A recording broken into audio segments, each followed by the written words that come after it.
I'm Bruce Apar, and you're watching Frank Talks with Bruce the Blog.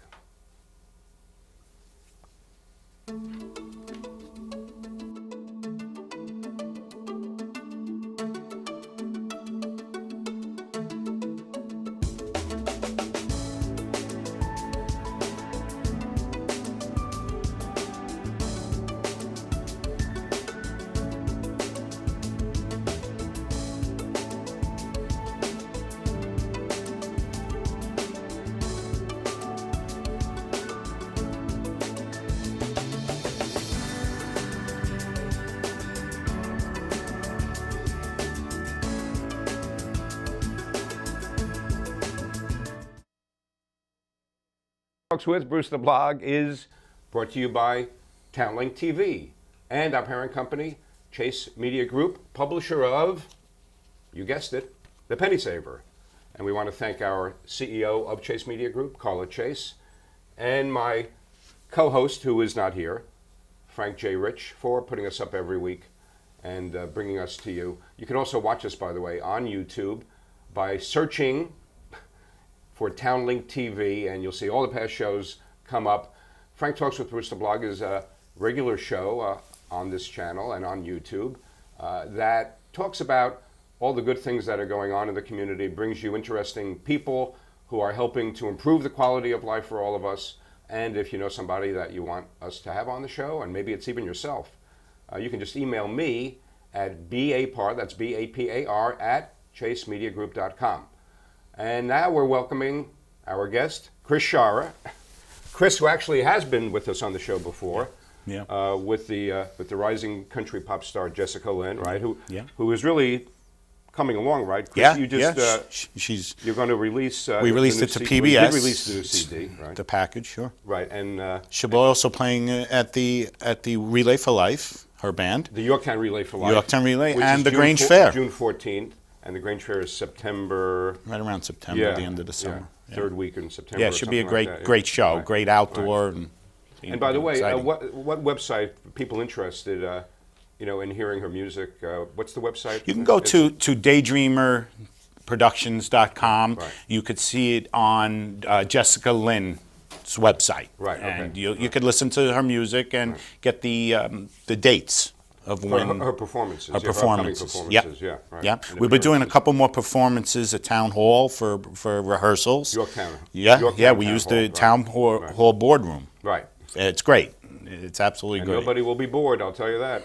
Well, no, she does a great job. She's very and she likes to look the part. You're right. Yeah. Well, that's listen. You watch. She is an entertainer. You watch these shows now, The Voice, American Idol. Then optics are a big part of entertainment, including for vocalists, singers and musicians and things like that. But Chris, you do a lot of different things. I mean, you have a construction company, CS Construction. You're a developer, a business developer. You're now extending your business into entertainment and live production and things like that. And as we were just talking about before we went on the air, you're a very, very strong advocate of business development, right, in the community. And what we want to talk about today, in part, just for everybody's edification watching, is something that is taking place and has taken place specifically in Yorktown, but the real point is that it applies to any town, anywhere, to local governments, to residents wherever they live, to business owners, local business owners.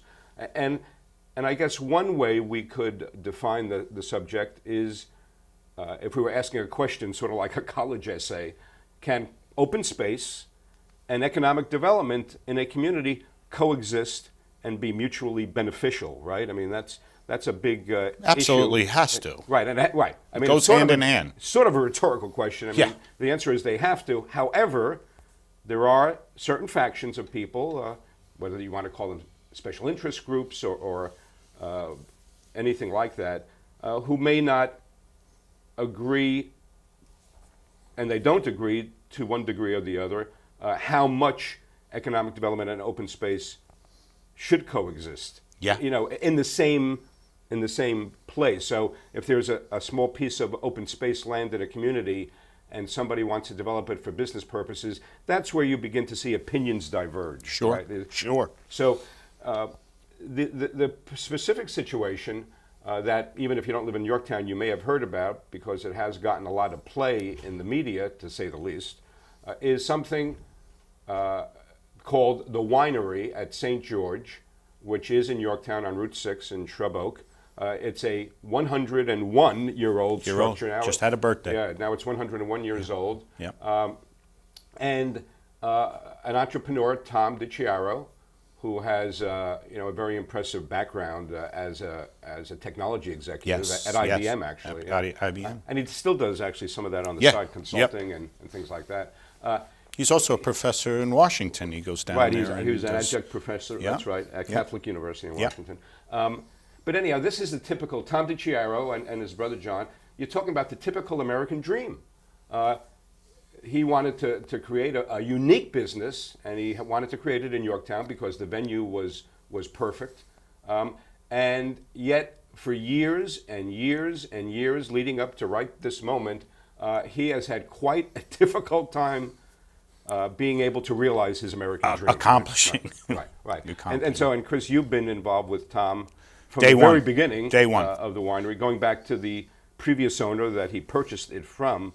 Yes. So maybe we could just go back a little bit, and again, keeping it as broad as we can so that even if you don't live in Yorktown, you're going to find this very interesting and actually an object lesson for your town, maybe, and things that are going on in your town. A tremendous object lesson is going to be learned here now. Right. It's like it's the business of politics and it's the politics of business, right? It absolutely is. And I've been Googled because people were checking me out that I play both. I said, I don't play both. I want to be a part of everything. And let me back up here and just say, the winery, the main thing was, I did not meet Tom DiCiaro in the beginning. I met his assistant.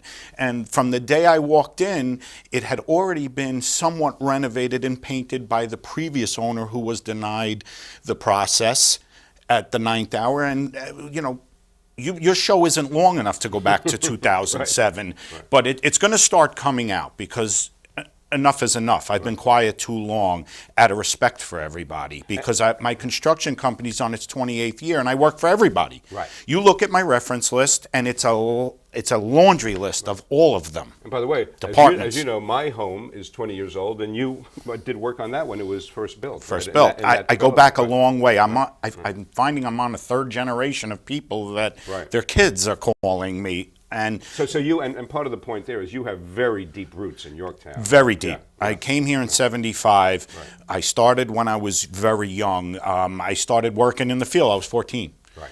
And the point is, I got to see the winery, the Stone Church, always vacant, and always said, somebody should do something with that. And by the way, before the person that Tom DiCiaro bought it from, who owned it? The Nathans bought it, Oh. and they, it's funny. If everybody gets a chance, you could watch the town board meeting the other night where I bought my file. Right.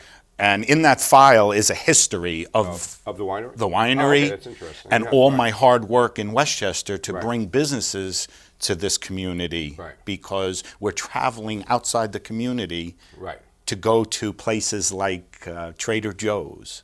We're traveling outside the community. Whole Foods. Whole Foods. We literally have to spend gas or and Costco. time, Right. or Right. Costco. Right. Don't get me started on Costco. Okay. All right. You know what? Because we'll be here all night. Right. I respect every environmentalist, everybody that has a job. Right. But I also respect the client, Tom DiCiaro. Right. I didn't. So your role was that he was your client. He was the client at first. He interviewed a lot of people. His assistant interviewed a lot of people. You were the general contractor? I was general GC? contractor, Right. became consultant because of the nonsense in the town that I was witnessing.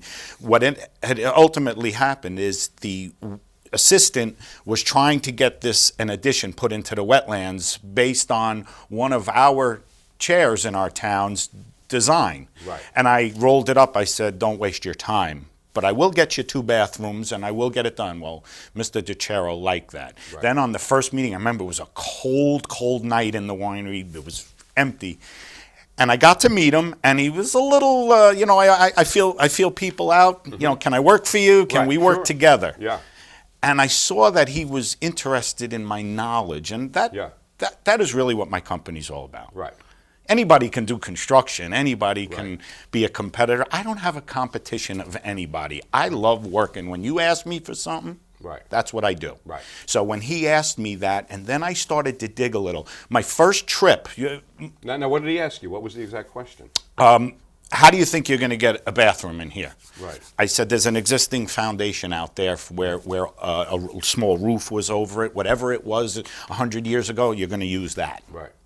I cut through one of the windows, one of the foundation walls, where the front window has a circle, the back has. I remember the day we cut it, the saw wasn't big enough. They had to come back with another saw because the walls are this thick in this church. So it's basically your problem solving. I'm a problem solver. To move forward, I'm a problem solver, and that's all Tom wants. He does not want to hear problems. He was such a pusher. I remember the frustration of T-minus 100 days, T-minus, and every day he'd send me an email, T-minus, right up to T-minus 1. Right. And we had that one opening, October of 07. Right. So then you, Chris... Then it shut down. Right. Because the town got all over him. And so you sort of became or evolved also into his liaison with the town.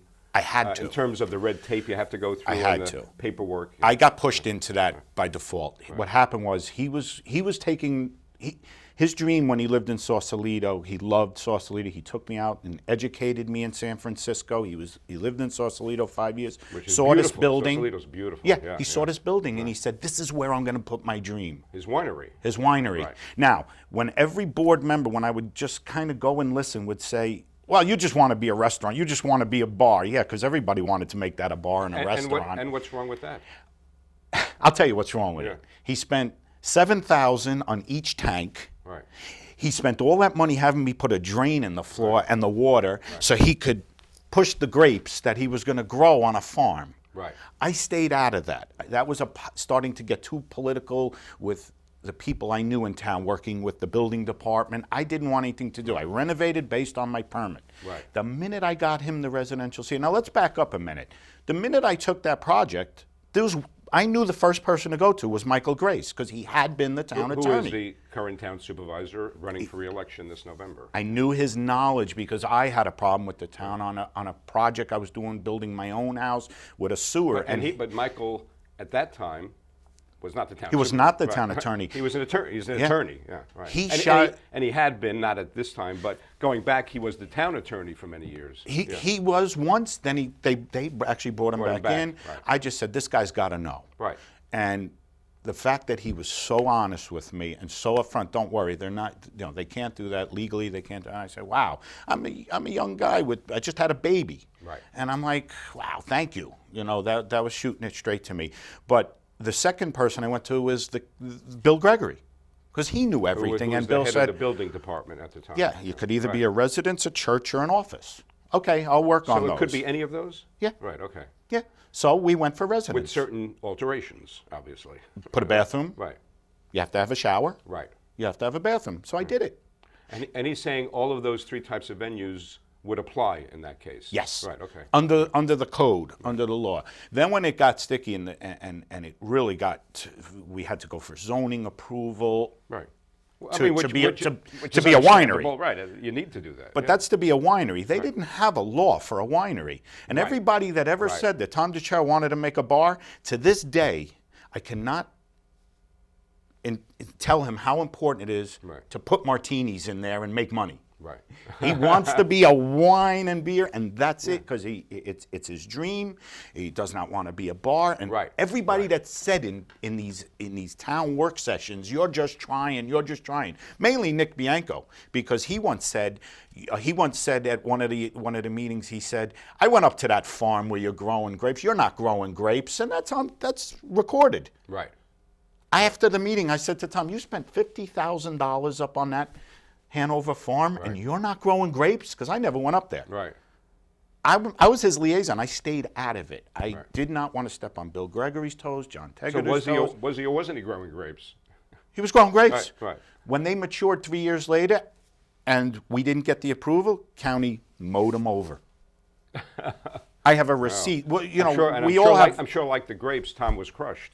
Yeah. Yeah. You know what? Right. At that point, I said to Tom, you need to fight that and not lose those grapes. Right. He said, I'm done fighting. Right. They want me to be Right. an eatery. We got to get that zoning So for approval. some reason, Mr. Bianco, who recently was nominated by the Yorktown Democratic Committee as their candidate for supervisor, Mr. Bianco is a registered conservative and has been on the town board for about 18 years, but now he's actually running on the Democrat line for supervisor. Oh, well, I find that a little disturbing considering I ran 2 years ago and I got 24 votes. He got 30 votes, and I stepped out of respect and did not primary him because I figured, why not have knowledge on the board with the new people coming in? Right. We'll put someone with knowledge there, and I'm a registered Republican. Right. And I'm dedicated to dedication of who I am, my integrity. Right. So I said I would not do that. I didn't need the job. Right. I wanted to push Yorktown in the right direction. Yeah, that was my goal. which I you're worked still under the doing, Cooper administration. Anything Linda needed, you look at my reference list. It's got Right. all of them on there. But the So going back to that point in time where he's making all these changes that you're supervising, and how We got a residential CO. But you're implying, or more than implying, Chris, that certain people on the town board at the time were not enamored of his idea for a business, saying, we think you're going to put in a restaurant. And what I'm trying to get at is, what's wrong with that? What's wrong with having a high-end restaurant? There's never too many pizzerias. Everybody loves pizza. We now have a lot of frozen yogurt. Everybody loves frozen yogurt. Are they saying that a unique high-end restaurant, we don't want that here? That's bad for the town. That disturbs me again, because I saw a video when before the first owner was going to make an Italian villa out of it. He bought it from Nathan, and Mr. Bianco was in the winery saying, this is the best thing that's coming to Yorktown. We need a high-end restaurant. He said it's the best thing coming to Yorktown? Oh, you don't want to really know what's in that box that was up on that stage. Oh, you have your secret box it's my research. Right. Oh, it's your my research. research. Right. When you ask me to get something open, I am not in Tom DeCero's back pocket. Right. I am simply work for everybody. Right. If Nick asks me to do something, I do it. So basically what you're saying, again, as it applies anywhere, not just Yorktown, is Anywhere. So you're a general contractor, that's your business, you're an advocate of economic development. So you're saying that you felt the town officials, the elected officials, were not helping you in their own interest and in the interest of the community, like open a business. They were getting in the way. Is that? Yeah. I think getting in the way because let's clarify something. This town has a habit, and I'm not being disrespectful. It has a habit we're talking about Yorktown. Yorktown. Right. It has a habit of taking back properties, Right. and I read in the paper that Nick said that nobody is better than Michael Grace at respecting people. Right. This guy Right. is a respectful guy. Oh, no, yes. I I can vouch approached for that, him yeah. to run for supervisor, and when I was running for council. Right. I approached him. I said, Michael, we need to clean up this town. Right. And work Well, with clean them. it up in terms of, again, Yorktown for Help many the years people. was perceived, had a hard-earned image as certainly not pro-business. Business-friendly, right. I mean, if anything, anti-business, and making it very difficult for business owners to either open up or to make improvements on their property. Difficult's not really a good word. oh, that's an understatement? If you look back to when we were going to get Home Depot and Charlie Monaco's property up on 202, you look back, Linda Puglisi was smart to take Home Depot. Well, so we're from talking us. about Cortland Town Cortland Center, took Home which was Depot from us. The concept was actually offered to Yorktown, and in its infinite wisdom, Yorktown at that time denied it. Denied it. So Cortland Town Center is in Cortland. Yes, and Instead of being the Yorktown Town and the Center. beauty of that is we get you get to drive our 202 and our Route 6 to get to it. To get there, yeah. Well, You know, and you get to pass Well, the we're- winery, but there's too much traffic there. Well, Why is there too much traffic to get to the Home Depot in front of the winery? in the next town. Don't get me started. Right. Well, we're very accommodating. Right. Let me just explain something. I'm an advocate, just like Michael Grace is an advocate of what's right. Right. He's not trying to make anything wrong. I can't get involved in his politics because I work for a lot of the people, but I have my own right to an opinion. Mike's construction company, just to clarify, has been around this town 28 years. Your construction company. CS Construction. Right. I get the luxury of going in people's houses and meeting them for 28 years and possibly working for them. Right. Never frowning if I lose the job because I'm always going to bump into these people. I got kids in the school. I went to middle school. My daughter's in middle school. I went to high school. CRS Productions, it was something I was working on 10 years ago because of media, and I knew that networking was important. Yeah. Meeting someone like Tom DiCero, I said, I'm going to show you the right people that can help you. Michael Grace I knew would be number one. Why people think they're partnered in anything or there's something going on, whatever they think, that's their opinion. It's not how it is. They can email me, call me, and we'll meet anytime. It's not how it is. I stayed out of it. Everybody would think that I'm in cahoots with Tom DiCero. No. Oh, I see what you're saying. I advised Tom, yes or no, this is right, this is wrong. Right. When that property, let's get back to that property, I said to him, why are we cleaning up the town property? The winery's doing okay, but it's not doing what we want it to do in terms of paying bills and whatnot. We should not be laying that money out to clean up what is the town's responsibility. And when I once wanted to go in and pick up the gas can that's underneath and rotting, Tom said, don't touch any of that. That's not our land. Right. I said, Tom, this is just who I am. I don't want it there. Right. He goes, that is not our property. They don't want anything to do it. And let me tell you a point of interest. When Tom took me to Sausalito, to the Napa Valley, and we were driving one day, I said, wow, wouldn't it be nice to do like a mock of Sausalito or of Napa Valley behind the winery on the 14 acres the town owns, which is all parkland. Right. Wouldn't it be great? And if they'd let us put like a little wood chip, the wood chip idea I got from, he took me to the Muir Forest. The wood chip idea I got, you go out to a bench. It's a nature trail. It's a nature walk, it's a nature trail. And so you're saying that's the property adjacent to the winery. And completely behind it. Right, behind it, right. It's woods, yeah. And just when you talk about adjacent, the property that was just denied was really Linda Cooper's administration. It was her idea. They were trying to get parking for the restaurant for 52 spots. Right. They talked about a bridge over to Sicarni DeVito, which did not pan out. What is that? The shopping mall to the right. Oh, I see. A walking bridge. A bridge. Oh, so they could park where the shops are and then walk over to the Correct. winery? Right. Now, I see. what's in that box is my research on, they did a land swap for that right against the stream. 21 spots. I thought it was open to the public. Turns out DeVito did a land swap, gave the land in the back for the parking spaces. So this was probably where Michael got the idea, hey, why don't we clean up that land? So you're saying in that case swap? it was DeVito builders that owned the land, you're saying. Built the mall. And they gave it to the town as public parking. The town gave him that wetland piece, and behind it, they got the other. Oh, it's so, all like in I the said, buffer. it was an even barter. It's basically. an even barter. Yeah, it's just what Michael was attempting to... Which, again, is known very legitimately as a private-public partnership. Private-public partnership. Or public-private partnership. But yeah, it's a municipality in this case, and it's a business community working together for mutual benefit and for the greater good of the residents. Yeah, okay. and the beauty of research and the beauty of trying to find out things is I get to the county and it wasn't never filed. So I had a shot at that property because it was never, the swap was... I mean, it was what, on a handshake? No, it was filed. It was done in Yorktown. The map never got sent all those years later. So I get down there and there was a chance that we could have gotten it.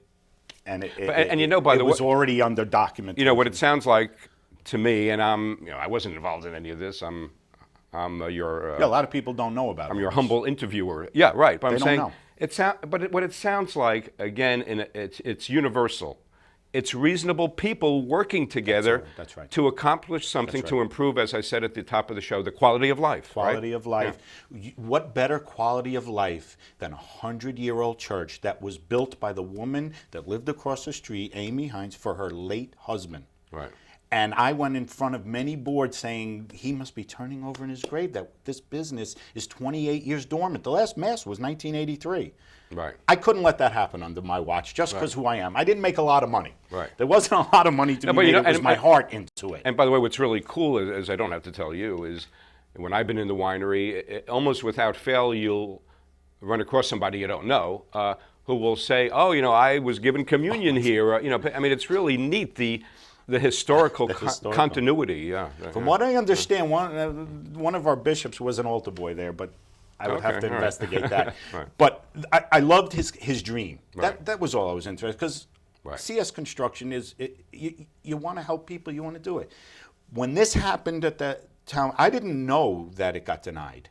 After the 5-0 But we haven't explained that yet. That the idea, as you use the analogy of this other property, that the DeVito company did a land swap with the town, right? Yes. And you're saying the same idea Yes. with the 14 acres you're talking the about, 14 right? acres Right. in the back. Was that the town would say, well, okay, if you want to go ahead and be the steward of the land, the winery, and Tom, then this is what we want you to do, right? Well, if I ever had gotten to the point where I could have pitched the little vineyard, which, it's not a good place for growing grapes. Believe me, it's wet, but there's dry in the back. It's a way to use the parkland. I wanted to keep it separate because I needed to get the zoning approval for 39 spots, which I got. Right. We were open to business. Right. A couple of things. The parking lot has to be done to get the CO, and we were waiting because the idea of cleaning up that eyesore next door, Right. there was a chamber president that I work with, Denise D'Amico, who contacted me when she was president. good. Could be 20 years ago, Denise whatever. is great, yeah. And she said to me, I'm contacting you because I know you like to get things done. Right. I want to enhance coming into the Mohegan Lake Hamlet. How can we do that? Like a gateway. A gateway. Right, into the Mohegan Hamlet. Well, yeah. it's funny you said that. That winery was considered the Yeah, gateway. no, and it in. is. It's in that. You look up the history. That's the gateway. It's in the logical location to serve that purpose. But I also, again, want to make clear for everybody watching, maybe especially for those who are not in Yorktown and are not familiar with this, that we're talking about 14 acres of parkland that are otherwise unusable. Nothing's being done with it. It is open space, obviously, by definition, but it's not usable land. And the point you're making is that it's been an eyesore and it's been used to dump junk on, and nobody was ever complaining about that in terms of, well, let's clean it up. Yeah. And we have to actually start to wrap it up. You know how fast the show Yeah. goes. So, yeah. Well, let me clarify. The section that Mr. Grace is talking about is buffer that has been dumped on. Right. And it should have been cleaned up Right. in the 80s. So now the town has somebody, a business person, to take care of who's it. willing to clean it up. Yep. And not only that, but to make upgrades to it so that there's a nature walk and other things there. An information kiosk, right? That was all in the plan. That was all in the plan. And for some reason now, 3 members of the town board, not Supervisor Michael Grace is very much in favor of it. Councilman Terrence Murphy is very much in favor of it. And 3 other members of the town board decided to not even approve a public hearing. I'm very surprised.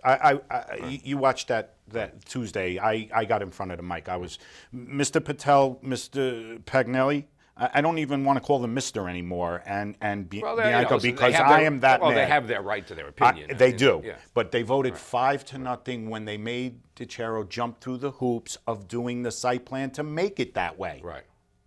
And then you don't give it a public hearing. It was Right. the public should have had the opportunity. Right. So I'm just beside myself that the publicity that I was bringing through my production company for a greatest place in Westchester, because I reach out to all of Westchester, Right. has now been in the public spotlight as Right. problematic again. And the winery is open, by the way, and it's going to be an interesting race. As we're signing off, this incumbent Supervisor Michael Grace is going to be running for election, and the Democrats, as we said, have put up a conservative, Nicholas Bianco, who's been on the town board for 18 years. I mean, we're going to be talking about this a lot more between now and November. So, but anyhow, Chris, it's always a pleasure to see you and to hear all your vast store of knowledge. And on if what's anybody going on needs here. any information, my website, and you What can your call website me, is? Chris at crs-productions.com. Is your email? Yeah, that's the email and the website, Okay. CRS. Right. Or they can call me, Okay. 245-7314.